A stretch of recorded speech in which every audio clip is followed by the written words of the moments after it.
Island, the world's greatest fun frolic, with its beach miles long, all peppered with people. The place where merriment is king.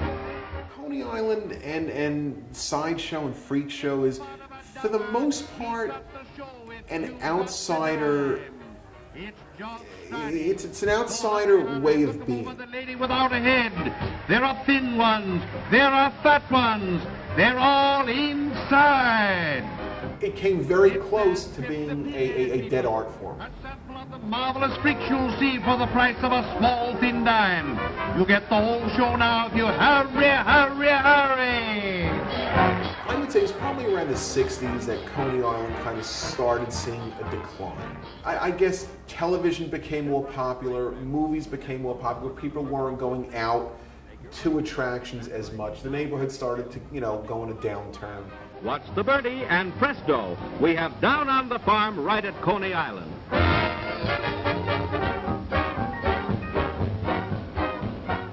The Sideshow being in Coney Island where it is just fits into that whole big picture of the art. So to teach these acts, to teach these arts in a controlled atmosphere is very important. We're going to be teaching all of the working acts of the Sideshow, the human blockhead, sword swallowing, fire eating. Good! That was great. Various stunts with traps, sticking your hand in an animal trap, your tongue in a mouse trap. There you go. How to walk on glass, how to lie in a bed of nails. They'll learn about the blade box, the electric chair. Give them a nice, well-rounded approach and history of Sideshow. Ladies and gentlemen, you will see the man walk on glass. You'll see the strong man Ben Steele using his strength. You'll see him rip phone books. This and so much more. That's right, all live and on the inside. My name is Timothy Moritz. I'm currently residing in Eagan, Minnesota as a sandwich delivery driver. And I just drove out here to go learn some new skills in the whole, world of performance.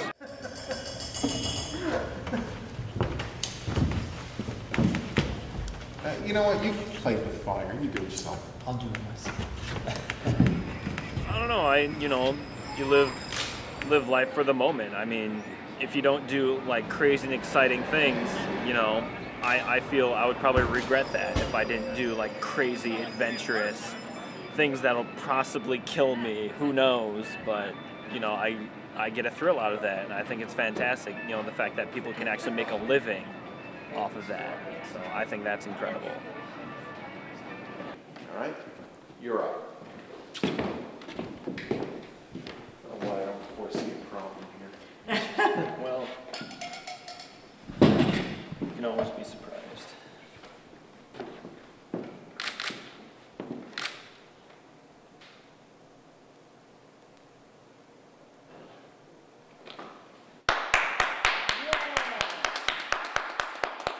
How'd it feel? Felt great. All right. I'm not gonna lie, I get a little worried sometimes. I mean, Adam Rinn, he's a wonderful professor, a great teacher. He knows what he's doing, but there are some people that go in, I don't know if they're just mentally prepared for what they're getting themselves into. Now it's in there, all right, but I think I can keep going. Should I keep going? Yeah. Oh, boy. Hoo-wee. The human blockhead. Well said, Huval. Okay. Very well said. Okay. Head back. My name is Maxine Layton, and I'm a writer. No, don't move like that. My initial response was, oh, shit. And then it was like, all right, well, that was an experience I've never had before. And it wasn't one I would really sign up to have again. But it taught me a lot about fear.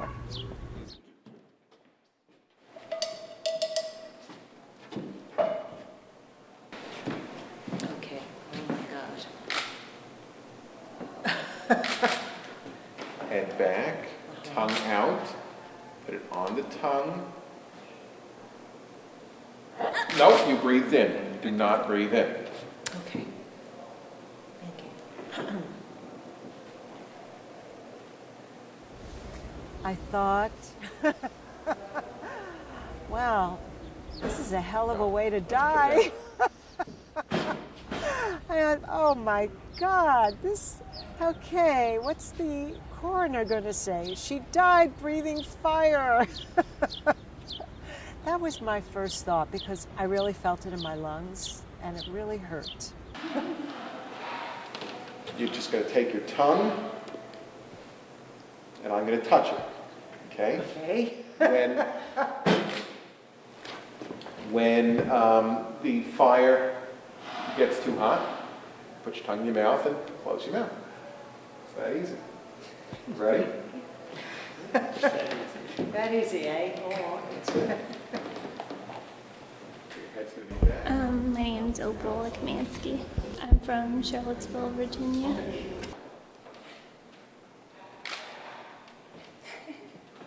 Well, you just ate fire. One more time. You happy? It's something that I've been looking at for a few years, and it finally seemed like the right opportunity to do it. So in the same movement, I'm exhaling and I'm closing my mouth. Goes in, I find it comfortable to rest on my tongue. Just like that. Watch again. All right? Who's up first? Guess you are. If you are intimidated, if you get scared, if you don't want to put it in your mouth, you don't have to. What you're going to do, when you see that fireball coming close, just move it away. Just move it away from your face. If you don't want to do it, blow it out. Well, with fire eating, that is scary as hell. Head back. Okay. You all right? Yeah. Blow it out.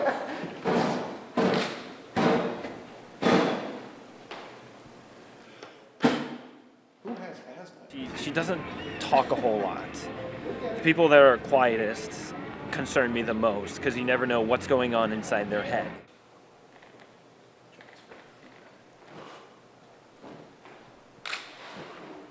Just like that. All right. Her hand's always shaking, when she holds the torch. And, as it's making its way to her mouth, I just want to, yell, stop, okay, we'll work on this another time. And, essentially that's what Adam Rinn does, luckily.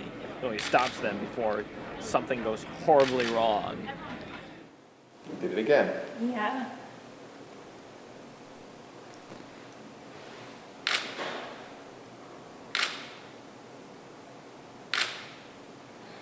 Just get it out. It's okay. It's okay. You're doing fine. We're progressing. We're moving on. They're actually, they're moving kind of quickly. It's like I said, it's a small group, and we seem to be moving pretty fast. If you let go, is it going to fall out? I got to make sure that Opal at least extinguishes a torch in her mouth. That's kind of. I want her to at least. You can see she's got a high level of fear, but that's okay. Look, you don't have to do everything. But I would like to see her get that and get it well. You want to try with the Q-tip again, just so that you remember where it's going? Yeah. All right, let's get the Q-tips. All right, so we'll play with some fire here. You're up first today. Okay. All right, good. Here's what I'm going to touch your tongue to it. All right, you're going to put your tongue out, I'm going to tap it, okay? And 4. One more, and 5. Did you feel how long that was on your tongue for? Yeah. That's it. Now you're going to do this.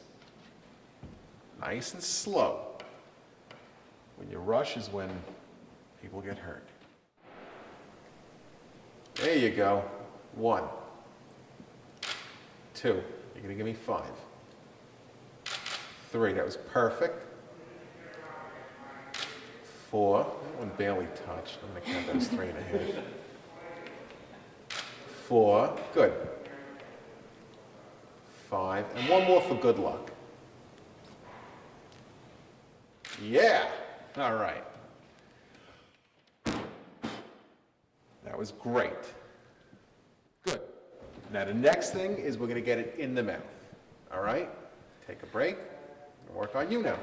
All right, so now you have now successfully done a hand transfer, but a somewhat funny tongue transfer. So let me show you what it looks like again.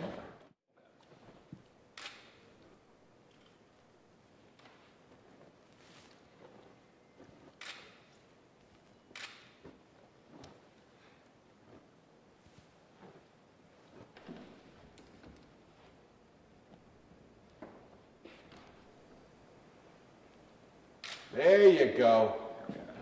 Now, here's what you're going to do. You're going to touch it once, and then on the second time, I want you to see if you can put it in your mouth and get it out, okay? Now, go in for the kill. Don't breathe in. Don't breathe in. You all right? Yeah. Okay. You want to try it again? No. Okay. Okay. A billion-dollar plan that would transform Coney Island's beachfront into the largest urban amusement park in the country. Will New York's famous amusement park live or die? It is a massive makeover that includes thousands of new apartments and several major retail establishments. The last 5 years, 4 years have been horrible, horrible years with buying out of properties, with destruction. And, you know, that to me is the opposite of what Coney Island should be. Having real estate developers buy up huge parcels of land on speculation that this is going to be the next Riviera, that we're going to be able to put up these beautiful buildings here and completely re-gentrify, or is it gentrify or re-gentrify the entire area. That kills me. That absolutely kills me. And the fact that, you know, people let it happen. That destroys me. You know, that's not what Coney Island is. It's not what Coney Island should be. Coney Island is for the people. I honestly didn't know too much about Coney Island. I mean, this is all completely new to me. Like, I didn't know this world really existed until, you know, recently when I was looking up, you know, schools where I can learn, you know, these types of tricks and, you know, just classic sideshow feats. And so, yeah, I mean, it's really, you know, an American tradition, I guess, you know, sideshow in this form, you know, originally started in the U.S. I think Coney Island has a life and a magic and a memory and a sense of culture about a passage of time in the life of New York and in the life of Brooklyn that is really important to maintain, even with the changes that are being projected for Coney Island. I think what's very important is to maintain the accessibility and the openness and part of the soul of what was, because it's part of what is in terms of our history and our culture. Turns and twists or rocks and shakes, it's here at Coney Island. And all that swings in this huge fun center is not on a dance floor.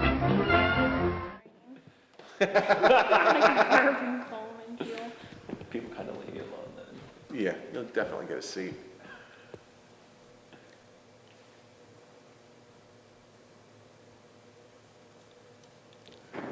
Ooh, that was great. That you didn't get out, but that was great. It was the best you have done. That's fabulous. I'll do it again. Yeah, I'm just a little concerned I'm going to put my lip on it again. Well, just keep the lips up and just close the teeth. Okay, you're not closing your mouth the whole way, but that's fine. That was miles away from what you did yesterday. That was great. Would you practice in your hotel room? I did, with my little sword swallowing thing. Yeah, good. I did eat it on the first day, but I touched my lip to the torch and it burned me, and I got like a little blister on the inside of my lip, and I think it made me a little scared to try it the second day, and I didn't really do, like I didn't do it at all on the second day.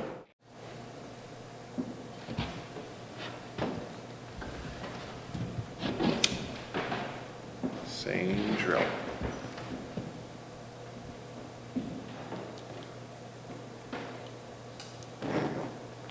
No, you didn't get the whole thing.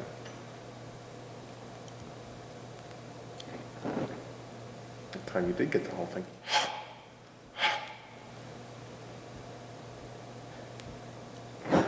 There you go. You see? It's got to be that, you know, from the diaphragm. That.